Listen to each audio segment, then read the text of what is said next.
పుష్కర కాలంగా ఒకే ఒకడు దాదాపు 10-12 సంవత్సరాల నుండి ఒకే శాఖలో పనిచేస్తూ అక్కడ ఉన్నటువంటి అధికారులను, కింది స్థాయి సిబ్బందిని, ఉద్యోగులను కూడా తీవ్ర ఇబ్బందులకు గురి చేస్తున్నటువంటి ప్రధానమైనటువంటి అంశము, ఉద్యోగులను వేధిస్తున్నటువంటి రిటైర్డ్ అయినారు కానీ కుర్చీని వదలని అధికారి శ్రీనిధి ఎండిగా విద్యాసాగర్ రెడ్డి జీవో లేకుండానే కొనసాగింపు, పెద్ద ఎత్తున అక్రమాలు, ఆరోపణలు, నచ్చని ఉద్యోగులపై వేధింపులట.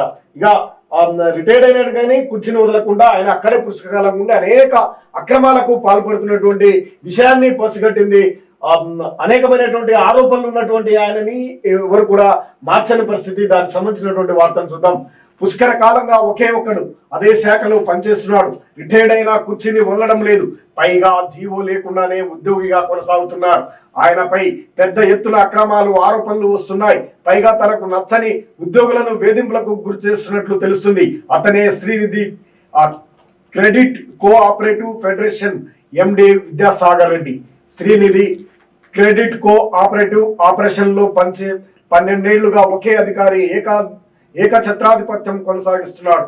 రాష్ట్ర విభజన తర్వాత ఏపీ శ్రీనిధిలో 5 ఎండీలు మారినా తెలంగాణలో మాత్రం 2011 నుంచి విద్యాసాగర్ రెడ్డి ఒక్కరే ఎండీగా కొనసాగుతున్నారు. ఆయన నాబార్డు ఏజిఎం క్యాడర్ లో విఆర్ఎస్ తీసుకొని సెర్చ్ లో 2009లో కన్సల్టింగ్ గా చేరాడు. ఆ తర్వాత వివిధ హోదాల్లో అదనపు బాధ్యతలు చేపట్టి 2011లో ఉమ్మడి ఏపీ ప్రభుత్వం ఏర్పాటు చేసిన శ్రీనిధి మేనేజింగ్ డైరెక్టర్ గా నియమితులయ్యారు. అప్పటి నుంచి ఆయనే కొనసాగుతున్నారు. ఆ 2 ఏళ్లలో కాంట్రాక్ట్ పై శ్రీనిధికి వచ్చినటువంటి విద్యాసాగర్ రెడ్డి 2022లో తన రిటైర్మెంట్ వయస్సు దాటినా కుర్చీ వదలడం లేదు. ఎలాంటి ఆర్డర్ లేకుండా కొనసాగుతున్న ఆయన నెలకు 3 లక్షల వేతనం పొందుతున్నట్లు సమాచారం. అక్రమాల ఆరోపణలు, ఇక ఆయనపై అనేక అక్రమ ఆరోపణలు ఉన్నాయి.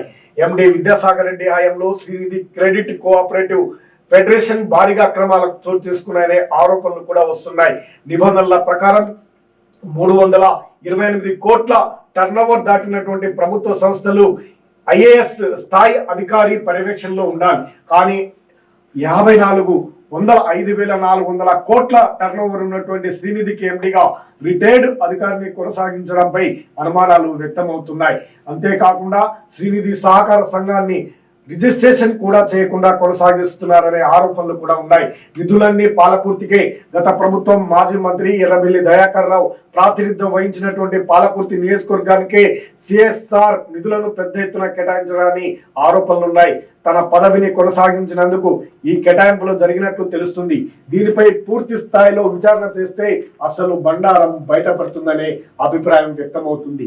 ఇక మరోవైపు ఉద్యోగులపై వేధింపులు, అనేక అక్రమాలకు పాల్పడుతున్నటువంటి విద్యాసాగర్ రెడ్డి సహా ఉద్యోగులపై కూడా వేధింపులకు గురి చేస్తా ఉన్నారు. ఎండి విద్యాసాగర్ రెడ్డి ఇష్టం లేని సిబ్బందిని పక్కన పెట్టడం, లేదంటే రాజీనామా చేసేలా చేస్తున్నట్లు ఆరోపణలు ఉన్నాయి. శ్రీనిధిలో 2020 వరకు 520 మంది ఉద్యోగులు ఉండగా ఇప్పుడు ఆ సంస్థకు 350కి తగ్గింది.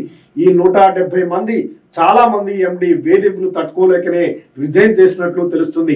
అంతేకాకుండా సర్వీస్ రూల్ వర్తింపజేయకుండా వారిని ఇబ్బందులు పెడుతున్నారని ఉద్యోగులు వాపోతున్నారు. వేతనాలు సవరించి యూజర్ ఫ్రెండ్లీ అటెండెన్స్ ప్రవేశపెట్టడాన్ని ఉద్యోగులు డిమాండ్ చేస్తా ఉన్నారు.